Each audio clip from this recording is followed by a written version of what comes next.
Ассалаумағалейкум, қайырлы күн достар. Алла қаласа бүгін Қазақстан тарихынан тест талдау 2021 жылғы нұсқа. Бірінші талдайтын сұрағымыз қазақ хандығының ең жоғарғы билік лауазымы дейді. Енді сұрақ өте оңай. Тіпті сіз ұбт ға дайындалмасаңыз да бұл сұрақ жауабын білетін керексіз. Жауабы хан болады, әлбетте.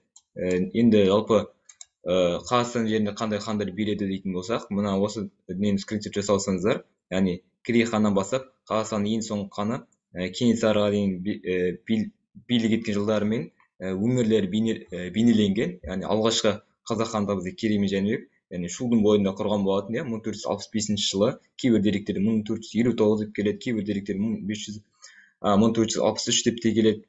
Жалпы енді сұраққа тікелей тоқталайық. Яғни қазақ хандығы дейді. Қазақ хандығы бізде 1465 жылы құрылған және қай уақытқа дейін өмір сүрді.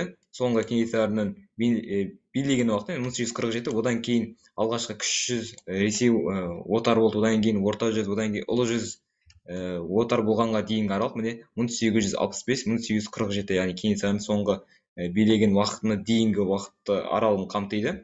Жалпы енді қазақ хандығының тұсында ірі өзгерістер болған болатын. Ең ұзақ билік жүргізген ол бізде Хақназар хан, шамамен 40 жылға жуық уақыт билік жүргізді. Сонымен қатар Абылай хан бізде 300-дің басын қосқан хан ретінде танымал. Одан бөлек те қазақ хандығының кезінде Қасым ханның Қасқа жолы, Есім хан Ескі жолы деген секілді заңдар жинақтары болды. Одан кейін жеті жарғы мысал ретінде келтіретін болсақ, 300-дің қалауы, яғни 300-дің басын қосу арқылы шыққан дүние. Жалпы енді қазақтың жері Еділ мен Алтай арасын қамтығандығы туралы деректер кездеседі. Жалпы енді шынымен де солай ғой, әлі күнге шейін өзіміздің негізгі территориямызды сақтап қалдық. Жалпы осындай бір дүние. Бірінші сұрақтың тікелей жауабы В нұсқасы. Қазақ хандығында ең жоғарғы билік лауазымы ол бізде хан. Сұрақтар болса комментарияда қалдырып кетіңіздер. Алдағы уақытта осы Қазақстан тарихынан 15 сұрақ талдайтын боламыз. Каналға жазылыңыздар, достарыңызбен бөлісіңіздер. Сіздерден қолдау тек сол ғана болмақ.